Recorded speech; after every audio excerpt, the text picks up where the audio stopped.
ముందుకు రావడానికి ప్రేమతో మాకు ఈ మంచి అవకాశం ఇచ్చిన పాస్టర్ గారికి, మోజెస్ గారికి దేవుని నామమును బట్టి వందనాలు చెల్లించుకుంటున్నాను ముందుగా. అలాగే మీ అందరికీ కూడా వందనాలు చెల్లించుకుంటూ ఉన్నాను. ఇందాక ఈరోజు వాక్య పాఠ్యాంశములను మనం చదువుకున్నాం. ఆ పాఠ్యాంశంలో మొదటి పాఠ్యాంశము యోబు గ్రంథము నుండి 19వ అధ్యాయము నుండి తీసుకొనబడిన వాక్య భాగం. అలాగే రెండవ పాఠ్యాంశమును మనము చూస్తే మొదటి పేతురు గ్రంథము నుండి 1వ అధ్యాయము 17వ వచనం నుండి మళ్ళా 2వ అధ్యాయము 3వ వచనం వరకు మనము పఠించి ఉన్నాం. 3వ వాక్య భాగమును పఠించినప్పుడు యోహాను సువార్త నుండి 21వ అధ్యాయము 15 నుండి 19 వరకు మనము పఠించగా విని ఉన్నాం. మరి ఈ 3 వాక్య భాగములను మనము చూసినప్పుడు యోబు గ్రంథము నుండి మనము వాక్యమును ధ్యానించుకుంటూ వస్తూ ఉండగా యోబు పునరుద్ధాన విశ్వాసములో ఉన్నట్టు కనపడుతున్నాడు. యోబులో ఏముందండి? ఇందాక అయ్యగారు చెప్పారు, ఈస్టర్ అనగా పునరుద్ధాన ఆదివారం పిదప మొదటి ఆదివారం. అంటే యోబులో ఇక్కడ పునరుద్ధానపు విశ్వాసం. మరి పేతురులో అయితే పునరుద్ధానములో ఉండాలంటే మనలో ఉండవలసింది ఏమిటో చెబుతున్నాడు, పవిత్ర జీవనం. ఇక యోహాను సువార్తలోకి వచ్చేటప్పటికి ఆ పవిత్ర జీవనము కొరకు మన సంఘములో వ్యక్తిగతముగా మనము చేయవలసిన పని ఏమిటంటే ఆ పవిత్ర ప్రేమతో దేవుని సేవ చేయటం. ఈరోజు మన అంశములు ఈ మూడే. ఈ 3 పాఠాల నుండి 3 గొప్ప ఆత్మీయ సత్యాలు మనం తెలుసుకోవాలి. ఒకటేమిటంటే పునరుద్ధాన విశ్వాసము. మొదటిది ఏమిటండి? పునరుద్ధాన విశ్వాసము. పరిశుద్ధ గ్రంథాన్ని మనము తెరిచి చూసినప్పుడు యోబు 19వ అధ్యాయము 25వ వచనములో ఏమని మాట్లాడుతున్నాడో ఒకసారి విందాము రండి.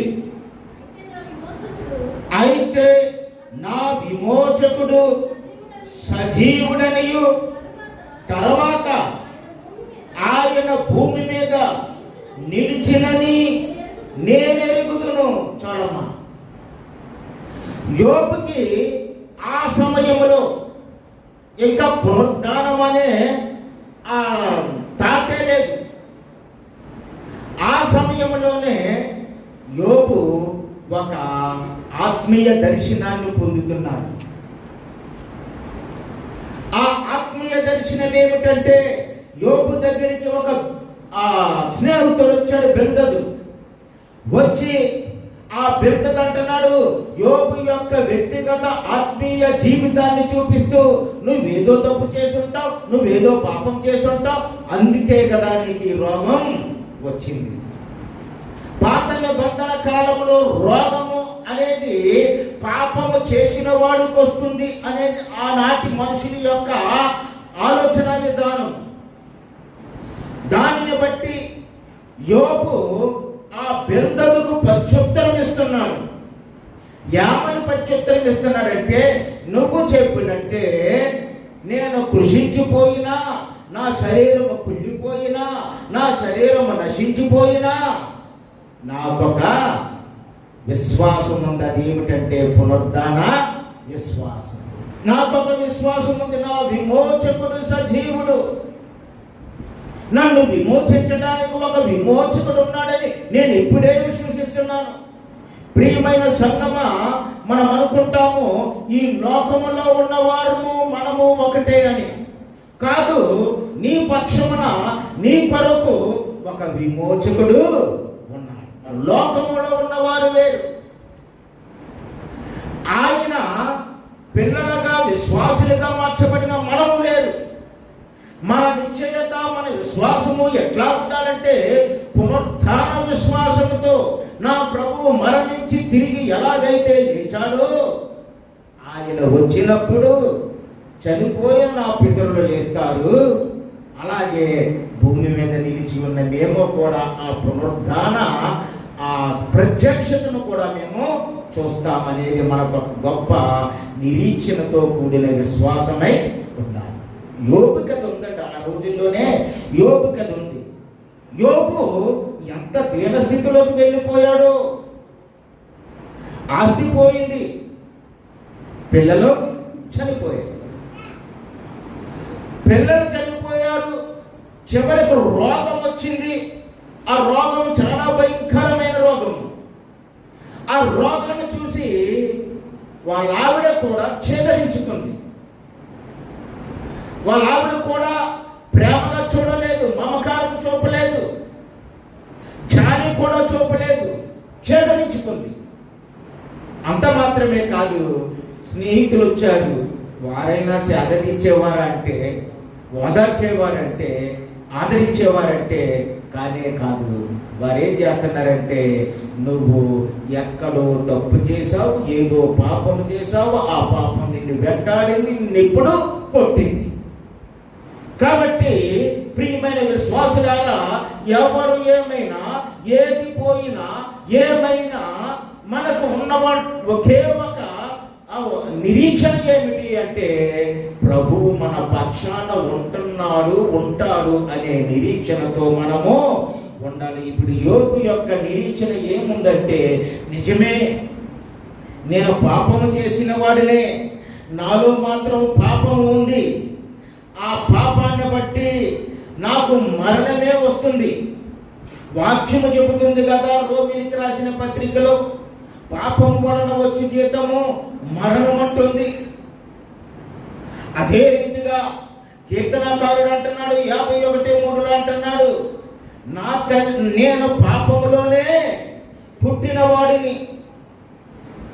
మన జీవితము పాపములోనే ప్రారంభమయ్యి పాపములోనే ముగించిపోయే పరిస్థితి ఆ రోజుల్లో. మరి ఈ యోబును చూస్తే నేను పాపములోనే పుట్టిన వాడిని, అంతే కదా ఆయన ఉద్దేశము. ఇది దావీదు గారి ఉద్దేశం అనుకోండి, ఆయన ఉద్దేశము కూడా అంతే కదా. ఈ స్నేహితులు నిందిస్తూ ఉన్నప్పుడు ఆ యోబు అంటున్నాడు కదా, నిజమే, నా శరీరము ఎంత చీకిపోయినప్పుడు, నశించిపోతున్నప్పుడు, శిథిలమైపోతున్నప్పుడు, నేను మట్టిలో కలిసిపోయినప్పుడు, నేను కూడా నాకు ఒక సమయం ఉంటుంది, ఆ సమయమును బట్టి నేను దేవుని వైపు చూస్తున్నాను, నా విమోచకుని వైపు నేను చూస్తున్నాను అంటున్నాడు. ఏమిటి ఆ విమోచకుడు అంటే, యోబుకు ఒక మధ్యవర్తి కావాలి. మనకైనా ఒక మధ్యవర్తి కావాలి, యోబుకు ఒక మధ్యవర్తి కావాలి. ఇదే విషయాన్ని యోబు 9వ అధ్యాయము 33వ వచనములో స్పష్టం చేస్తూ ఉన్నాడండి. ఏమంటున్నాడు? మా ఇద్దరి మధ్య చేయి ఉంచదగిన మధ్యవర్తి మాకు లేడు.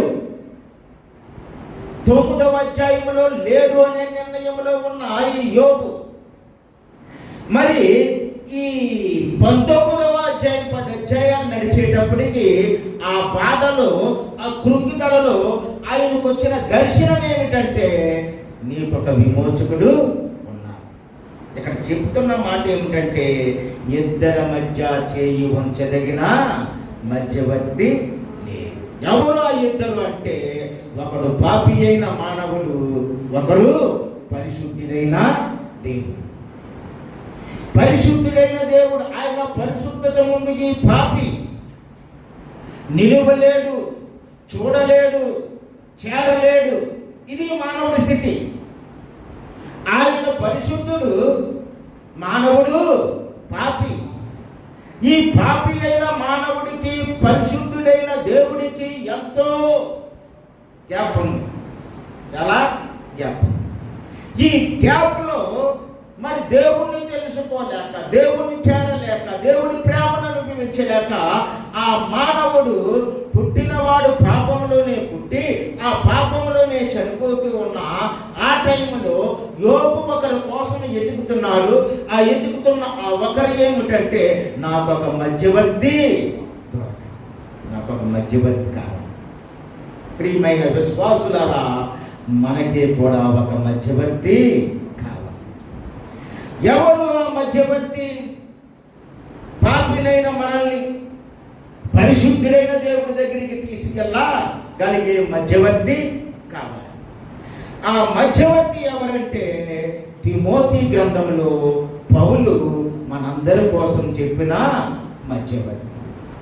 తిమోతి మొదటి పత్రిక 2వ అధ్యాయము 5వ వచనం ఏమని చెబుతుంది?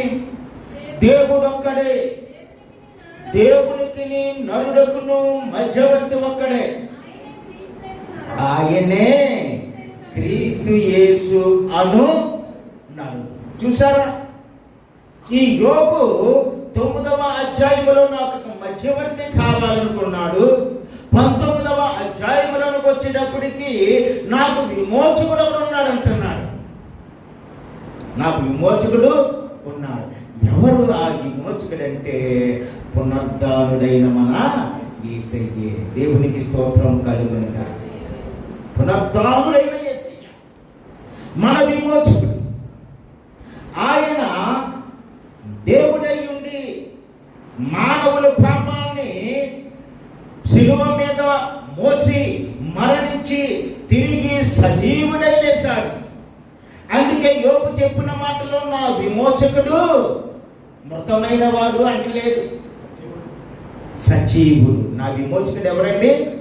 సజీవుడు. సజీవుడు అనే పేరు ఈ లోకములో ఈ మానవ జాతి పుట్టిన దగ్గర నుండి, లేదా సృష్టి పుట్టిన దగ్గర నుండి ఇప్పటి వరకు, లేదా ఇంకా ముందుకు వెళ్ళి సాగే వరకు సజీవుడైన పేరు ఎవరికి సూటబుల్ అంటే, ఒకే ఒక్క దేవుడికి సూటబుల్. ఆయనే ప్రభువైన యేసుక్రీస్తు. నా విమోచకుడు సజీవుడు. ఈ యోబు ఆనాడే పునరుద్ధానం అనే ఆశ కోసము ఆశతో ఎదురు చూస్తూ ఉన్నాడు. అంటున్నాడు అక్కడ 26-27 వచనముల్లో, 33వ అధ్యాయం 26-27 వచనముల్లో అంటున్నాడు కదా, నా విమోచకుడు భూమి మీద నిలిచినని నేను ఎరుగుదును. ఆయన భూమి మీద నిలుస్తాడు. అప్పుడు ఆయన చూడలేదు. యోబు గారు ఉన్నప్పుడు యేసు ప్రభు గారు లేరు కదా. ఆయన శిలువ మీద మరణించలేదు, సమాధి చేయబడలేదు, సమాధిలో పెట్టబడలేదు, 3వ దినమున లేవలేదు. మరి దేవుని కోసం మాట్లాడుతూ ఉన్నాడంటే, రాబోవు రాకడలో ప్రభువు భూమి మీదకు వచ్చి ఆ వచ్చిన ఆ స్థితిలో నేను ఆయనను చూస్తాను. ఎవరు?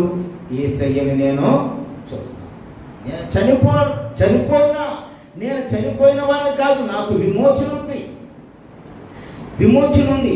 అందుకే యోబు ఆలోచన, యోబు ఉద్దేశము ఏమిటంటే, పునరుద్ధానములో ఆయన విశ్వాసాన్ని ఉంచాడు. పునరుద్ధానంలో ఆయన విశ్వాసం ఉంచాడు. పౌలు గారు అదే విషయాన్ని చెబుతున్నాడండి. ఎక్కడ? మొదటి తెస్సలోనికీయులకు రాసిన పత్రికలో ఆయన అంటున్నాడు కదా, ఈ చనిపోయిన వారు విమోచకుడిని ఎప్పుడు చూస్తారు? రక్షకుడైన యేసుని ఎప్పుడు చూస్తారు? యేసు వచ్చినప్పుడు ఆయన్ని ఎప్పుడు చేరుకుంటారు అనే ఉద్దేశాలను బయలుపరుస్తూ తెస్సలోనికీయులకు రాసిన మొదటి గ్రంథము 4వ అధ్యాయము 16వ వచనములో అంటున్నాడు కదా, ఆర్భాటముతోనూ ప్రధాన దూత శబ్దముతోనూ. ఎక్కడి నుండి వస్తున్నాడండి? పరలోకము నుండి ప్రభువు ఎక్కడికి దిగి వస్తున్నాడట? దిగి వచ్చాను. అప్పుడు ఈ యోబు ఎవరిని చూస్తారట? దిగి వస్తున్న ప్రభువును చూస్తారు. ఎంత గొప్ప నిరీక్షణ! ఎన్నాళ్ళ భక్తిలో నీకు ఎప్పుడైనా అటువంటి నిరీక్షణ ఉందా? అందరూ చేస్తున్న భక్తి నువ్వు చేస్తే ఆ భక్తి అర్థం లేనిది, వ్యర్థమైనది. ఇక ఆ నిరీక్షణ కలిగిన మనం ఇప్పుడు ఏం చేయాలంటే, యోబు వలె నిరీక్షణ కలిగిన మనం ఏం చేయాలంటే, పేతురు చెప్పినట్టు పరిశుద్ధులుగా జీవించడానికి అభ్యాసం చేయాలి. ఇప్పుడు రెండవ వాక్య భాగంలోనికి నేను వస్తున్నాను. రెండవ వాక్య భాగం ఏమిటంటే, పేతురు గారు రాసిన వాక్య భాగం. మొదటి పేతురు 1వ అధ్యాయము 17వ వచనము నుండి 2వ అధ్యాయము 3వ వచనముల వరకు. అక్కడ సారాంశమును మనం చూస్తే సమయం తక్కువగా ఉంది కాబట్టి మనము సారాంశం మీదే వెళ్దాం. ఆ సారాంశమును మనము చూస్తే అక్కడ దేవుడు పక్షపాతము లేనివాడు. మన దేవుడికి సృష్టిలో ఉన్న మనుషులందరూ ఆయన స్వరూపంలోనే చేయబడ్డారు కదండి. అయితే అపవాది పాడు చేశాడు, వారి హృదయాల్లోనికి పాపమును తీసుకొచ్చాడు, దానిని బట్టి దూరమైపోయారు. మానవులందరినీ కూడా దేవుడు ప్రేమిస్తున్నాడు, పక్షపాతం లేదు. ఈ పక్షపాతం లేని ఈ దేవుడు మనకి ఒక గొప్ప ప్రణాళికను తీసుకొచ్చి మన ముందు పెట్టాడు. ఏమిటి ఆ ప్రణాళిక అంటే, ప్రభువు యేసు చిందించిన రక్తం.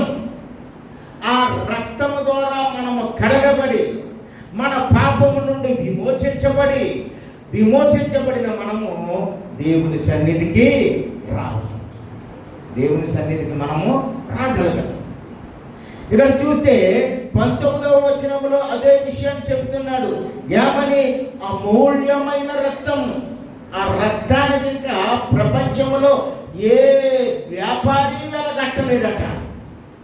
బంగారం ఉందంటే దానికి ఒక వెల ఉంటుంది, వజ్రం ఉంటే వెల ఉంటుంది, ఇంకా మించిన విలువైన వస్తువులు ఉంటే వాటికి ఒక వెల ఉంటుంది. కానీ మన ప్రభువు మన కోసం చిందించిన ఆ రక్తానికి ప్రపంచంలోనే వెల లేదు. అంటే ప్రపంచానికి దాటి మించిన వెల మన ప్రభువు మన కొరకు చిందించిన రక్తంలో ఉంది. అమూల్యమైన రక్తము అనగా నిర్దోషమును నిష్కలంకమునైన దేవుని రక్తము, గొర్రె పిల్ల వంటి యేసు రక్తము. గట్టిగా జరగము. విమోచించబడ్డాం ఆ రక్తము ద్వారా. మనము దేవుని నుండి విమోచన పొందామండి.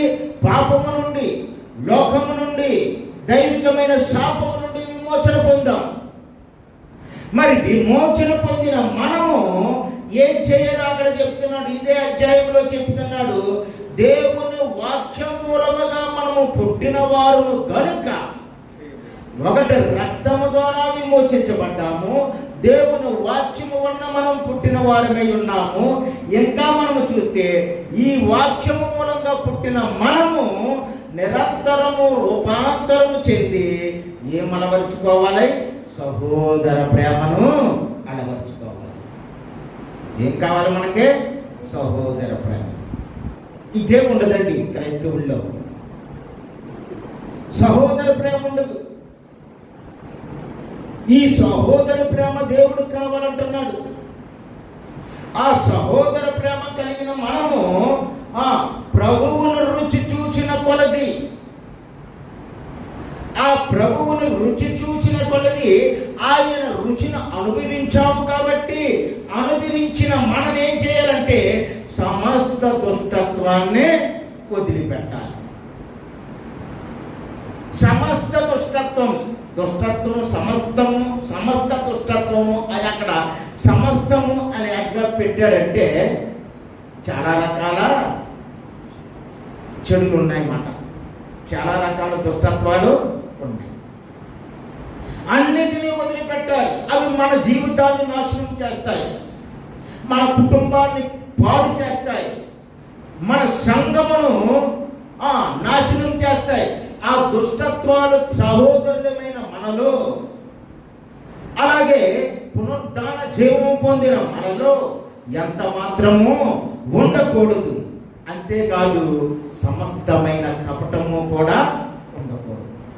సమస్తమైన కపటము, వేషధారణ, అసూయ, సమస్త దూషణ మాటలను మాని ఆత్మీయంగా మనము ఎదిగి పరిశుద్ధులమై ఉండాలంటుంది దేవుని వాక్యము. ప్రియమైన సంగమా, మనలో దైవ వ్యతిరేకమైన ఏ కార్యము ఉన్నా, ఏ క్రియ ఉన్నా అది దేవునికి ఇష్టము కాదు. కాబట్టి మనము పరిశుద్ధమైన వాక్యము ద్వారా, ఆ వాక్యం వంటి పాల ద్వారా మనము ఆ దేవుని యొక్క జీవమును పొందుతున్నాము. కాబట్టి మనలో ఏమి ఉండకూడదంటే ఆ దైవ వ్యతిరేకమైన ఈ కార్యాలు మనకి ఎంత మాత్రము ఉండకూడదు. ఎందుకు ఉండకూడదంటే మన దేవుడు పరిశుద్ధుడు.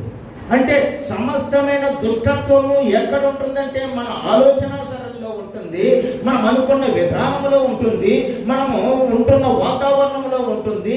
క్రైస్తవ పిల్లలు పరిశుద్ధులుగా ఉండాలి, పరిశుద్ధులై జీవించాలి. ఎందుకంటే మన యేసయ్య పరిశుద్ధుడు. ఆయన ఈ లోకంలో ఒక ఛాలెంజ్ చేశాడు, మీలో ఎవరైనా నాలో పాపం ఉన్నదని స్థాపించగలరా? ఆ ఛాలెంజ్ మనది కూడా అవ్వాలి. అందుకు పేతురు మొదటి గ్రంథము 1వ అధ్యాయం 14వ వచనములో అంటున్నాడు కదా, నేను పరిశుద్ధుడినై ఉన్న ప్రకారము మీరు పరిశుద్ధులై ఉండుడి. పరిశుద్ధులై ఉండాలటండి. మనము అపవిత్రతను మనము దూరపరుచుకోవాలి. ఎందుకంటే మనము పరిశుద్ధుడైన దేవుని యొక్క పిల్లలు. లోకములో ఎలా పడితే అలా తిరిగేయడానికి నీకు పర్మిషన్ లేనే లేదు. ఇది ఖచ్చితం. లోకం వేరు, నువ్వు దేవుల్లో ఉన్న ఆ జీవితం వేరు. ఆ లోకంలో ఉన్న మాలిన్యాన్ని నువ్వు అంటించుకోకూడదు. మీకు తెలుసు అనుకుంటున్నాను, సముద్రంలో చేపలు ఉంటాయి. సముద్రంలో నీరు ఎలా ఉంటుంది? చాలా ఉప్పుగా ఉంటుంది. నోట్లో కూడా వేసుకుని ఒక క్షణం ఉంచలేము. చాలా ఉప్పుగా ఉంటుంది సముద్రంలో చేప. ఆ ఉప్పు నీటిలోనే ఉంటుంది. ఆ ఉప్పు నీరు మనం దేని కింద భావించవచ్చు అంటే లోకము కింద భావించవచ్చు. మరి ఆ చేప ఎవరు? విశ్వాసి అయినా మనము.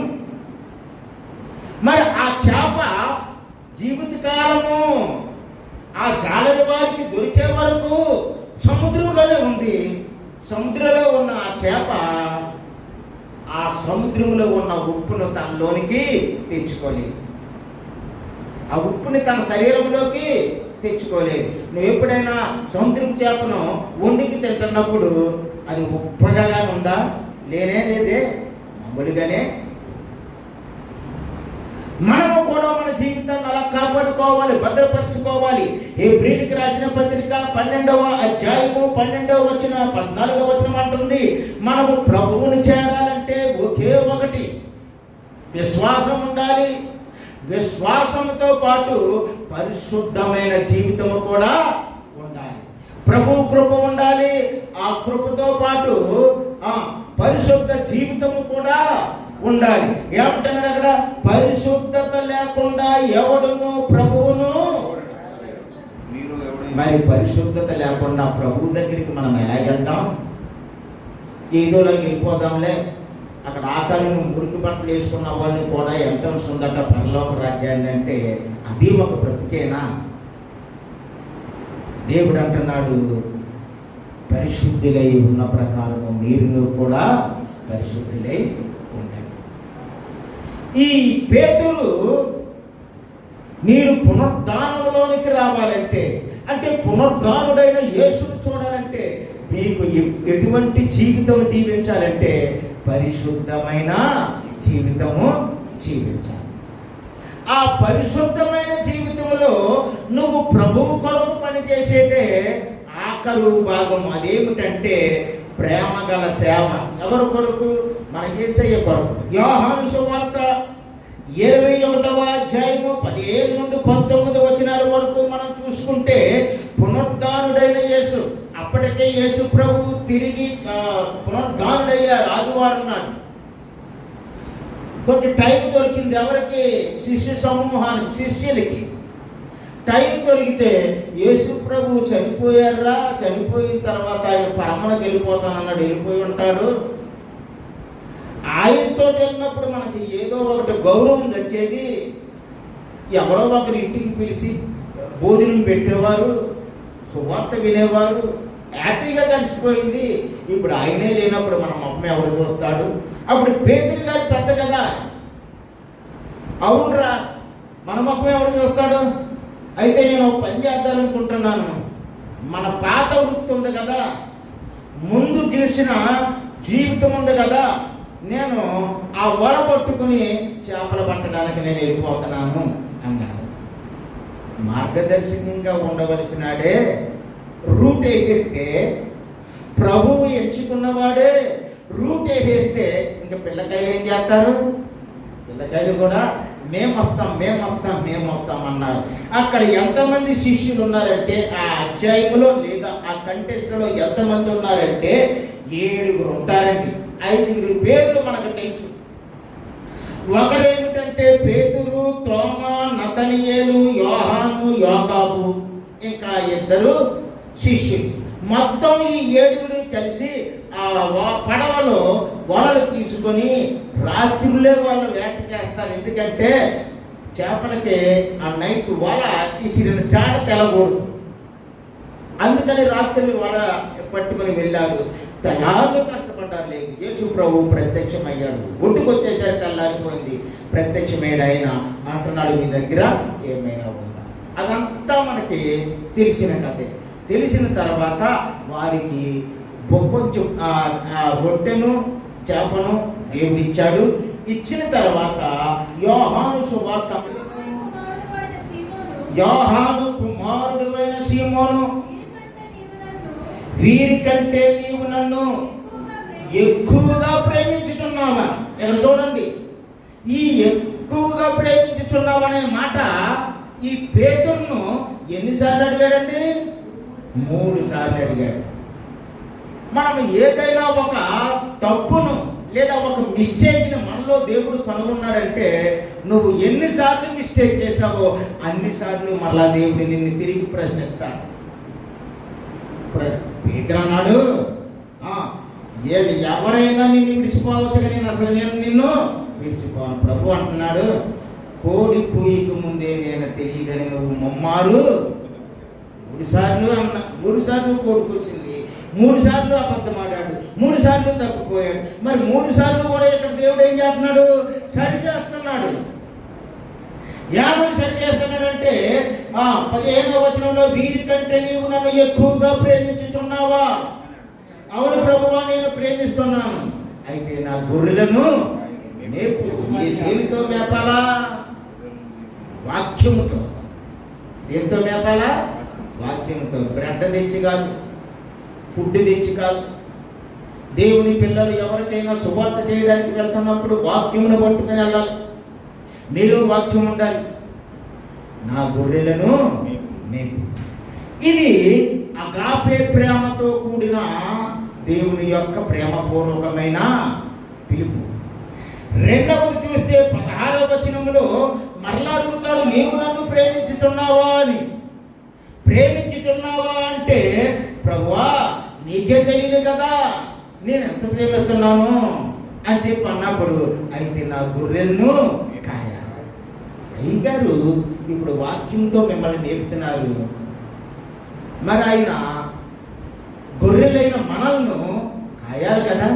కాయాలంటే ఆయన మోకరించి ఏ దుష్టుడు సాతానుడు మనల్ని ముట్టకుండా మన చుట్టూ కంచి వేసుకోవాలి ప్రతిరోజుని.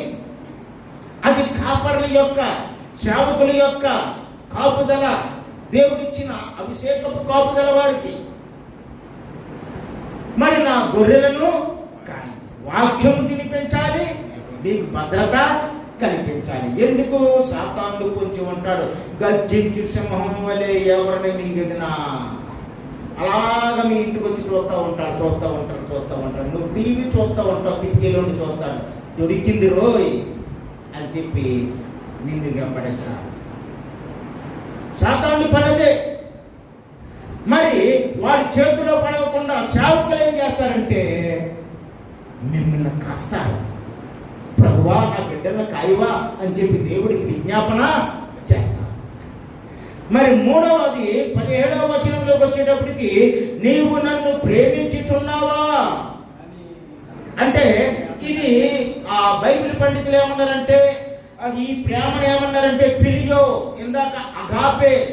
యేసు ప్రభువు మన కొరకు తన యొక్క ప్రాణమును కూడా త్యాగం చేయడానికి ఇష్టపడిన ప్రేమ అది. అది దేవుని ప్రేమ. ఆ పిలుపులో దేవుని ప్రేమ ఉంది. ఈ వచనంలో మాత్రం ఏమనుందంటే, నీవు నన్ను ప్రేమించేవాడవైతే, అంటే పిలి అంటే ప్రేమించేవాడవైతే మానవుల్ని కూడా ప్రేమించు. నీవు నన్ను ప్రేమించి మానవులను కూడా ప్రేమిస్తే నిజముగా నువ్వు నాకు చెందినవాడివి. అంటే దేవుని ప్రేమించిన ప్రతి వారిలోనూ మానవుల్ని ప్రేమించే సుగుణము ఉంటుంది. మరి ఈ పిలియా ప్రేమ స్నేహాన్ని వెల్లడించే ప్రేమ. ఇతరుల బాధల్లో ఇతరులతో ఉండి వారికి సేవ చేయగలిగే ప్రేమ. ఇప్పుడు పేతురులో వీటిని పునరుద్ధరించాలని ప్రభువు 3 సార్లు రెట్టించి అడిగాడు, నీవు నన్ను ప్రేమించు. ఇప్పుడు పేతురుని అడగటమే కాదు, మనల్ని అడుగుతున్నాడు, నువ్వు నన్ను సంపూర్ణంగా ప్రేమిస్తున్నావా? అగాపే ప్రేమ నీలో ఉందా? దేవుని ప్రేమ నీలో ఉంటే ఆటోమేటిక్గా నీకేమొచ్చేస్తుంది? ఫిలియో అనే ప్రేమ వచ్చేస్తుంది. ఏ ప్రేమది? ఫిలియో అనే ప్రేమ అంటే మనుషుల్ని ప్రేమించే ప్రేమ. ఇప్పుడు ఆ ప్రేమలోనికి మీరు రావాలంటే మీరేం చేయాలంటే ఆ బాధ్యత తీసుకోవాలి. ఎలాంటి బాధ్యత? రాష్ట్రంగా మారాలా? కాదు. సువార్థికులా కొంతమంది చేస్తారు, కొంతమంది చేయలేరు. మరి ఏ బాధ్యత అంటే, నీకంటూ ఒక ఐడెంటిటీ కోసం, ప్రభువు మెప్పు కోసం, దేవుడి సన్నిధిలో మీరు సభ బలానమ్మకమైన దాసురాలా అనిపించుకోవడం కోసం ఈరోజు దేవుడు మీకు ఒక అవకాశం ఇచ్చాడు. యోపు ద్వారా ఏం మాట్లాడాడంటే పునరుద్ధాన విశ్వాసం. అలాగే పేతురు ద్వారా ఏం మాట్లాడాడంటే పరిశుద్ధ పవిత్ర జీవితం. అలాగే యోహాను ద్వారా ఏం మాట్లాడాడంటే పవిత్ర ప్రేమతో మనము ఇతరులకు సేవ చేయటం. దేవునికి మహిమ కలుగును గాక. ఈ అవకాశం ఇచ్చిన మా మోజేసయ్య గారికి నా హృదయపూర్వకమైన వందనాలు చెల్లించుకుంటున్నాను.